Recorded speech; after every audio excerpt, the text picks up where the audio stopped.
Hello everyone, welcome back to my channel. Don't forget to subscribe. We're going to start our search looking at some plate tectonics real quick. The Pacific plate, about 50 million years ago, subduction zones opened up. The plate shifted from a northerly direction to a northwesterly direction. This is evident in the Hawaiian island chain. You can see that it bent right in the middle there. That happened around 50 million years ago also. Now, part of the story here is over in North America. There was a huge volcanic oceanic plateau that was colliding with North America. This plateau collided around 50 million years ago also. Let's take a closer look at it. It's much of Western Oregon and Washington. Believed that the Yellowstone mantle plume had a lot to do with forming this volcanic plateau. Right behind it would be the Yellowstone hotspot that first came into Central Oregon coast, south of Newport, I believe. Then there was the flood basalts, the youngest ones on Earth, that happened around 17 million years ago. Soon after that became the calderas. Calderas began migrating as the continent kept moving over the hotspot until it reached its current position underneath Yellowstone. As you can see, that leaves a gap in there. Well, that's where I come in. I'm going to go out and I'm going to search this area and see if there's any evidence of Yellowstone hotspot. And for those that are curious, at the end of the show, I'll give you the leading theory on why this area does not have the activity that we'd expect.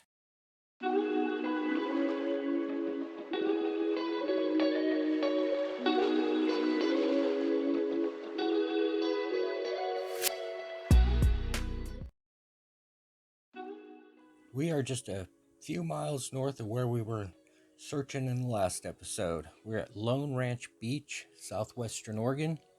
Over in the hills, there's some collapsed tunnels where they were mining a mineral called pricite. It's a rare borax nodules that were formed from hydrothermal action. Thought I'd come over here and we'll walk around, see what we can find. Most of the information on this operation was lost in the 1906 San Francisco earthquake and fire. They used to haul this mineral down to the beach, go out past the surf, load it on some ships, and take it to San Francisco. Kind of interesting history. First off, we find I really like this rock. It's a black chert, I believe.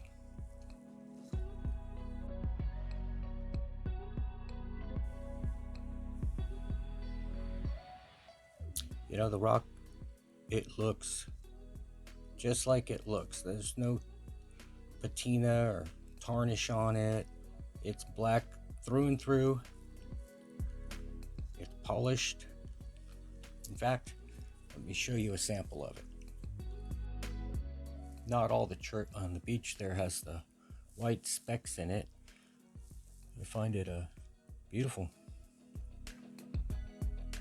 It's interesting to see, though, that the rock itself looks like it's flowed or somewhat metamorphic. You can see that it's there's definitely been some sort of a alteration.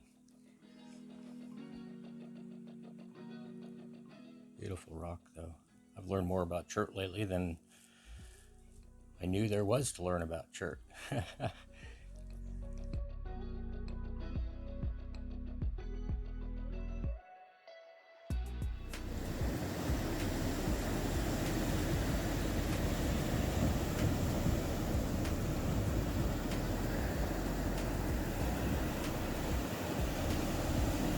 Yeah.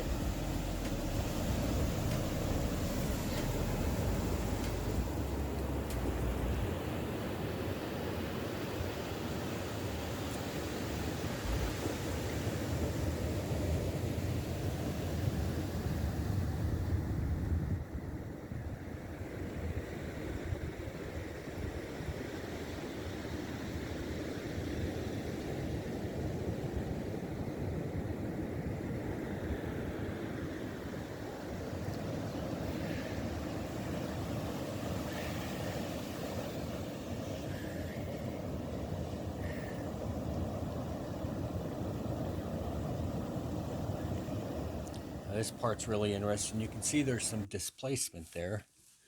There's a rhyolite dike running through here. As you can see, the rock's really altered. The darker rock is a mafic upper mantle type rock, peridotite. I can never pronounce that right. Anyways, it's been altered by the hydrothermal action. The white part there is so altered, it's just kind of a powder, like a talc. It just falls apart in your hand. Now I'm off looking for some rhyolite that they say has some graphite flakes in it. Sounds really interesting. We're supposed to be here, I thought. I'm gonna hike around the other side more, I guess. But there's some beautiful rock here. Let's go down and take a look.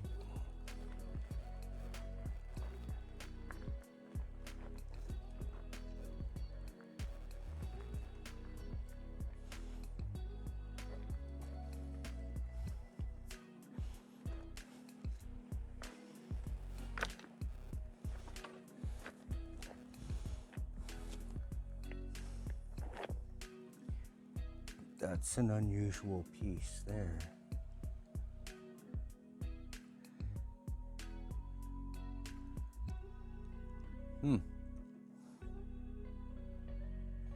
I'm not too sure what to make of that. I see deposits, serpentinized. I see nodules. I see black shale. Very nice. Let's go on.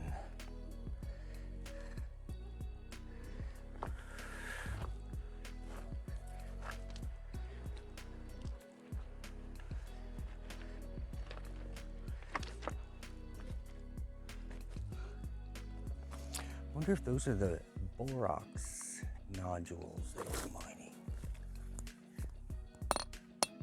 Well, it's a little harder than I would imagine.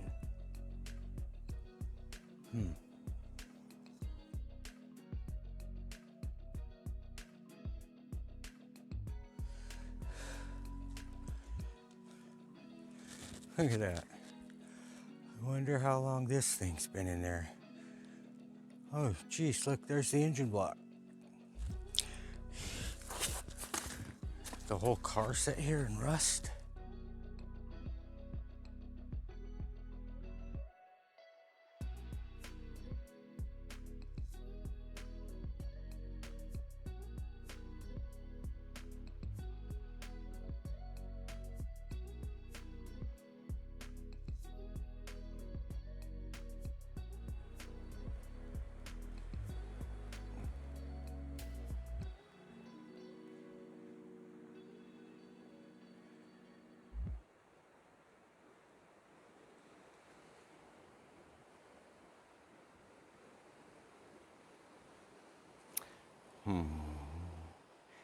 Sometimes holding the camera still, it's no fun.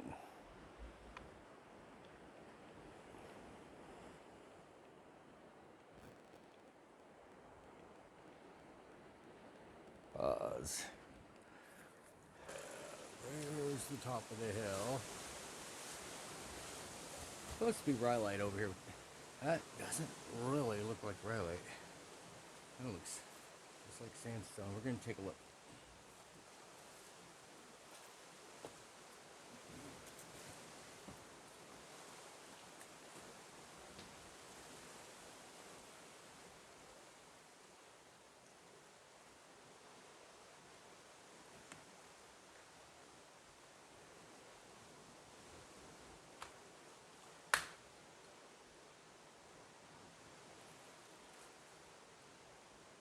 Well, I was a little bewildered as I couldn't find the rock I was looking for, but it was a beautiful place to hike out to. It's not an easy hike. You can see some beautiful conglomerate rock in front of you, and that lovely black chert to the side. So what I'm going to do is I'm going to jump up the coast quite a few miles and poke around and see if I can find anything. think there's a spot up there that might have some more hydrothermal deposits. So we're going to go take a look at that. Kind of strange. Whew. But the view's beautiful, so I'm okay with it.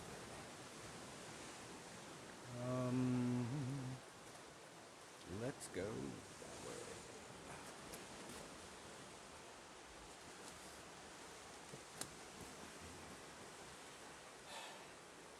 These boulders are getting pretty big.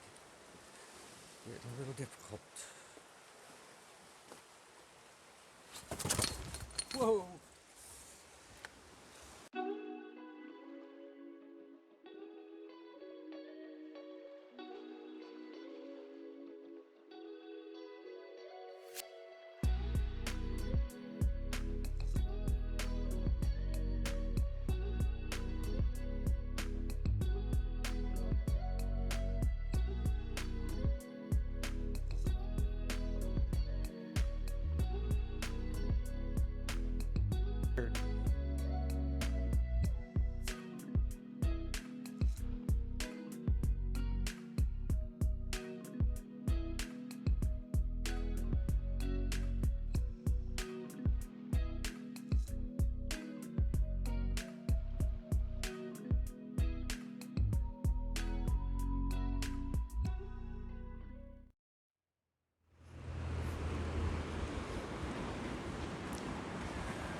Well, one thing for sure, the view is always nice.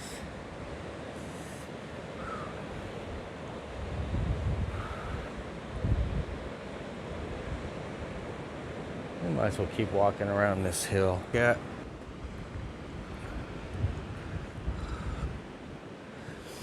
Wait a minute, what the heck is that?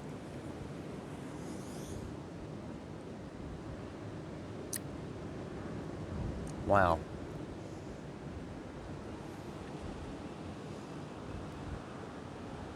That's very volcanic looking, ain't it?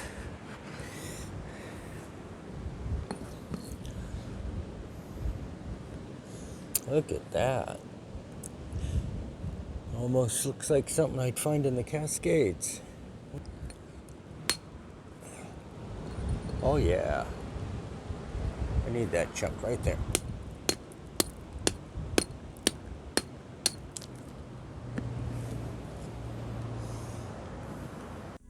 This rock appears to be a basalt. There's definitely some magnetite in there. Yeah, put it by a compass and it'll pull the needle over. Huh. Okay, that one goes in my pocket. Where did this come from? It didn't come from there.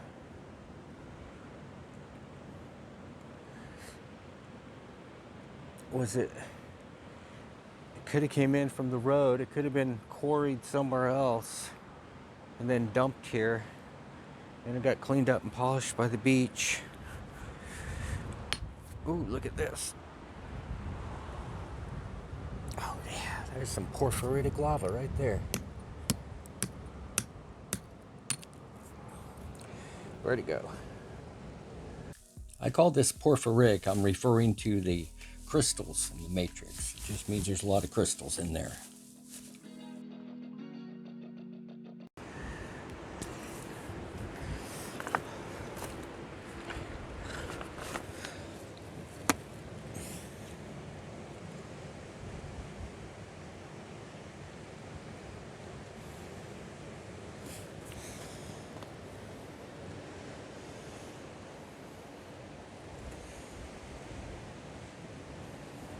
It looks really volcanic.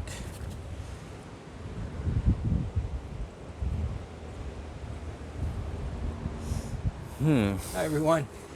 Hope you had some fun watching that. Those last rocks we collected, we don't have a date on them. I'm not sure what quarry they came from. I'm going to look into that.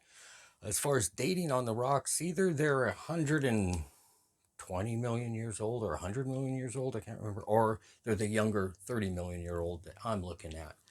I'm going to have to track down that quarry and see where it came from. Maybe somebody in the area can leave me a message if they have any ideas. Also, I shouldn't have called that mineral rare, more like uncommon. The reason it's uncommon is most of the time borax is mined in dried lake beds like salt flats and such, where it's a evaporated mineral, where the water evaporates and what it leaves behind. So that tells me that since this was formed in a hydrothermal, that it was probably underwater, under the ocean there when it was formed, and it was pulling out the minerals out of the ocean and depositing them up underneath the rocks as hydrothermals were going on.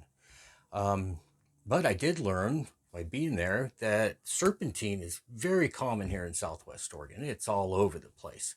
And that would be something that would be easy to overlook. So I'm going to look into that, and maybe there's some younger serpentinized rock than anybody looked at because there's so much old serpentinized rock around. The leading theory on why there isn't the activity that we would think in the area is well, it's very simple. All mantle plumes have a crust over them, right? Well, at this time, let me show you. So just to give you an idea, you know, mantle plume sitting out there just hanging out underneath the ocean crust, and then along comes the continent. Gives it a much harder job to try to erupt. Still, 10 million plus years is a long time to cap off a mantle plume, I would think. So I'm going to keep searching. I think it's a lot of fun, learning a lot, and I need to add to that lava rock collection. So be sure to subscribe. I got some good stuff coming up. In fact, as soon as I upload this, I'm heading out. So thanks a bunch for watching.